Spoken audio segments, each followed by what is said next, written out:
Hi guys, and welcome to another episode of Ecotech. If you're new to the channel, basically I talk about consumer behavior as far as it pertains to electronic. I'm gonna just list a few of the red flags that I essentially want you to watch out for so that you can become a better consumer. We don't all necessarily have the money to walk into a manufacturer store or our biggest consumer electronics store and just buy something right out. A lot of times we're looking for a deal. As I've stated in other videos, most of the purchases that I believe that we make come from a category that I deemed the compromise category. And essentially that category consists of the compromises that you make so that you can get a better deal on tech products. I'm just going to go right into some of the red flags that you might want to watch out when you're buying something from a seller. One of the first things that I have down here is if the seller is not being clear about the description of the item. Okay, so this is huge, right?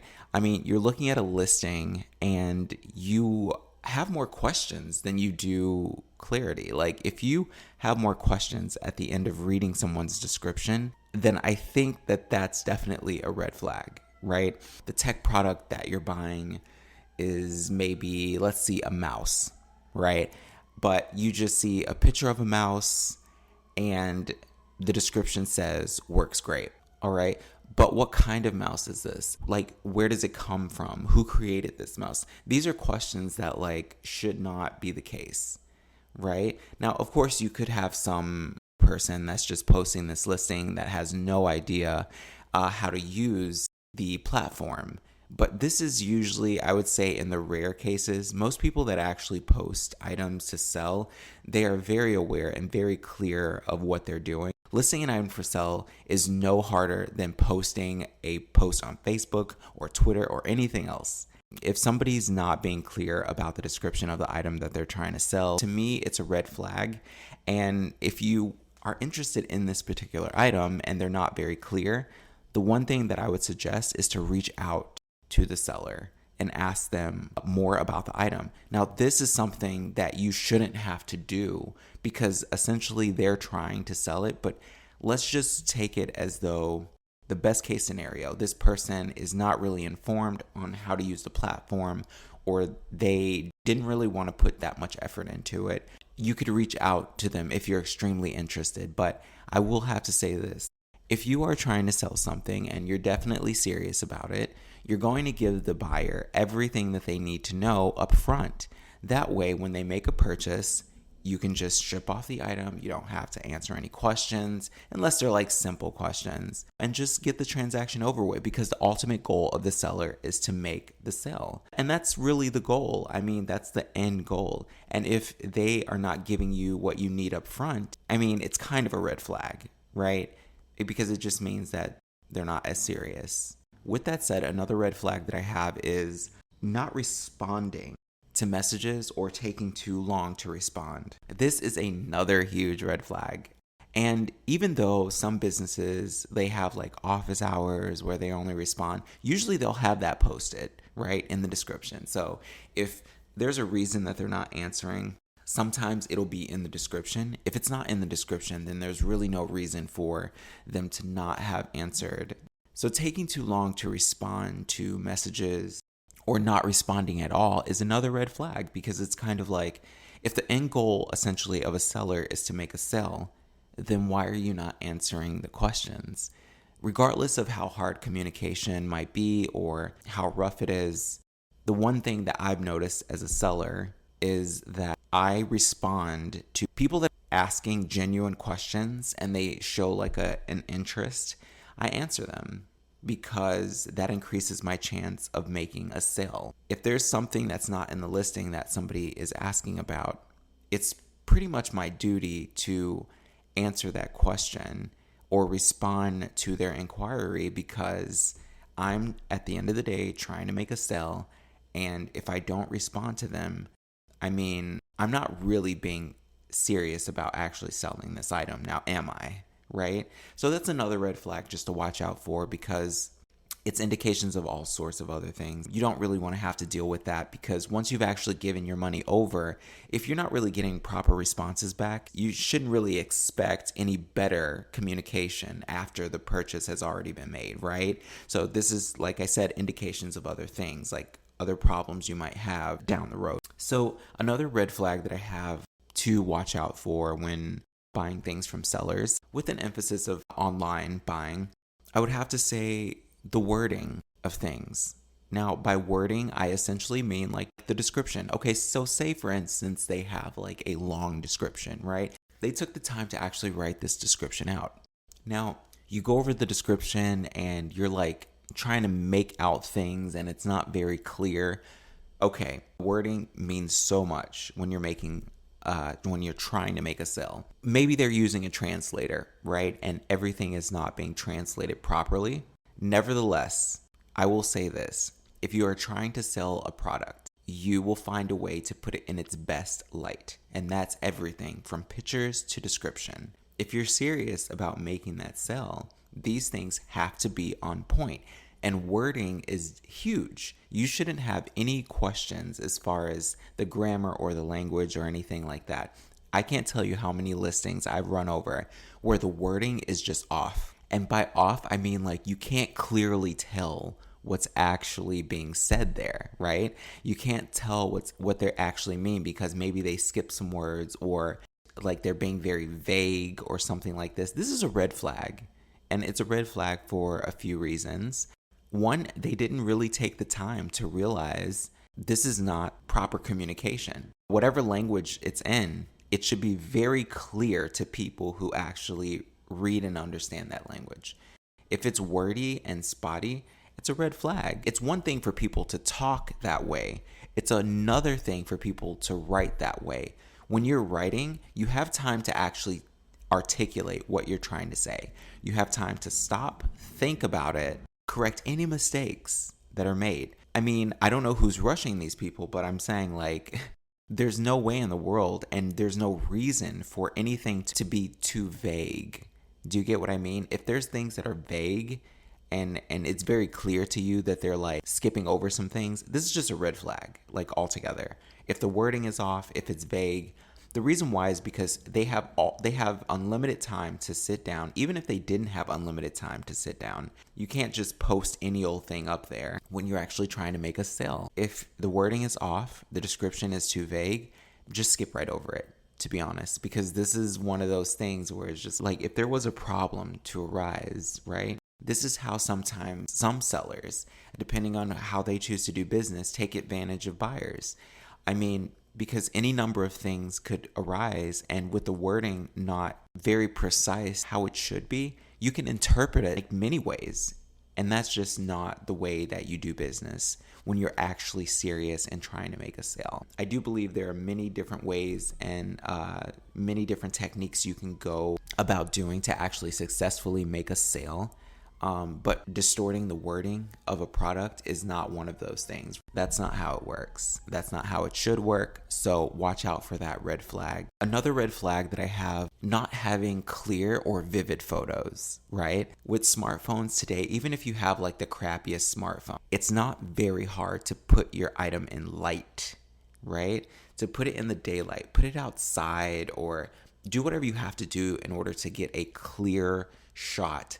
I can't tell you the number of blurry, sideways, upside down, different photos that you see.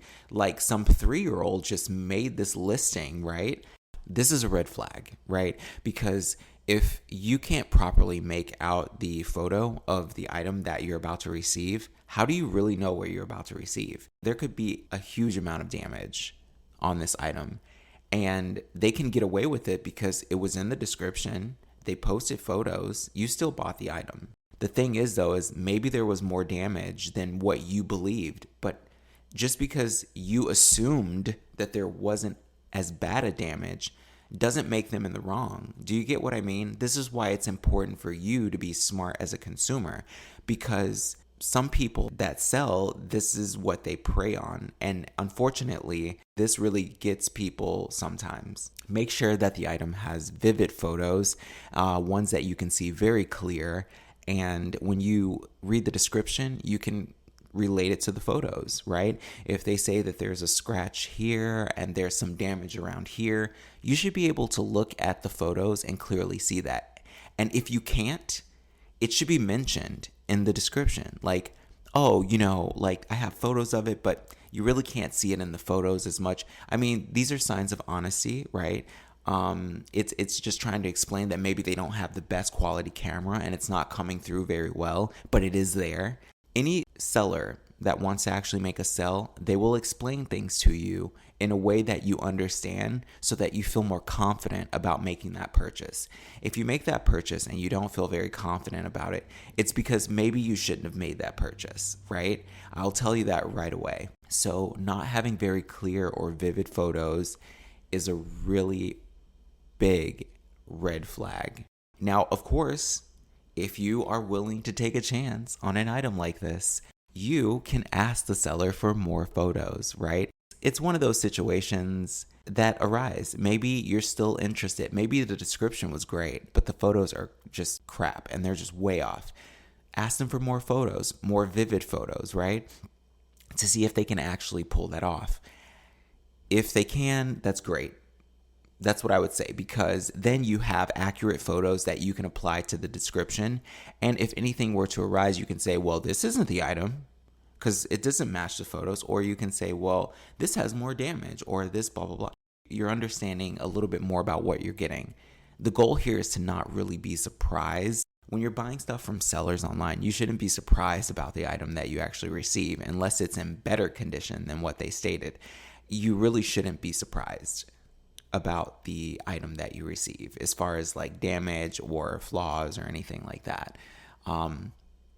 So make sure that the listing has very clear and vivid photos that you can see and relate to the description. There are lots of things that people out there try to pull over on consumers because there are lots of people that just don't know any better. Some people are trying to make money and not really give you anything for it. You really need to just be a little bit more aware of these sorts of things so that they don't happen. One way of doing that is watching out for the red flags. One of the last red flags that I have on here is missing information about the item. Now, say for instance, they have photos, clear photos that you can see. The description is perfectly fine. It matches the item, everything. If it's missing key descriptive things, if it's not there, what I would do is, because sometimes, and I've been guilty of it myself, you make a mistake and you leave these things out.